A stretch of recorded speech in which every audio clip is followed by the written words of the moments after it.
నెల్లూరు జిల్లా కావలి శానిటేషన్ తాగునీరు సమస్యల మీద త్వరగా పనిచేయండి. Kavya order. Kavali municipality commissioner Shravan Kumar media ముందు మాట్లాడుతూ రాబోయే వర్షాకాలంను దృష్టిలో పెట్టుకుని మన కావలి ఎమ్మెల్యే దగ్గుమాటి కృష్ణారెడ్డి కావలి మున్సిపాలిటీ పరిధిలోని శానిటేషన్ వాటర్ కార్యక్రమాలపైన తగు సూచనలు ఇవ్వడం జరిగిందని ఆయన అన్నారు.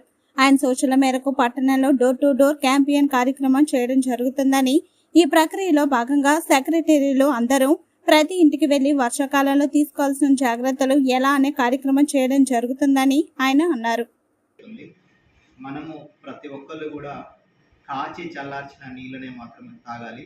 ఎందుకంటే చాలా చోట్ల వాటర్ కంటామినేషన్ వల్ల డయేరియా కేసెస్ ప్రబలుతున్నాయి. వీటిని మనం అరికట్టాలంటే తప్పనిసరిగా కూడా కాచి చల్లార్చిన నీళ్ళని మాత్రమే తాగాల్సిన అవసరం ఉంటుంది. అలానే పట్టణంలో దోమలు వ్యాప్తి చెందకుండా గౌరవ ఎమ్మెల్యే గారు ఇమ్మీడియట్గా అన్ని డ్రైన్స్లో కూడా పూడికలు తీయమని ఆదేశించున్నారు.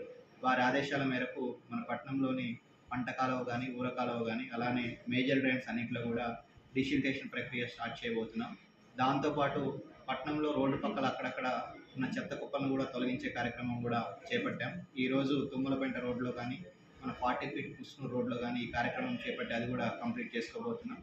రాబోయే రోజుల్లో పట్టణంలో శానిటేషన్ కానీ వాటర్ సప్లై కానీ విద్యుత్ దీపాల్లో కానీ ప్రజలకు ఎలాంటి ఇబ్బందులు కలగకుండా మున్సిపాలిటీ తరఫున మెరుగైన చర్యలు చేపడతామని అందరికీ తెలియజేస్తున్నాం.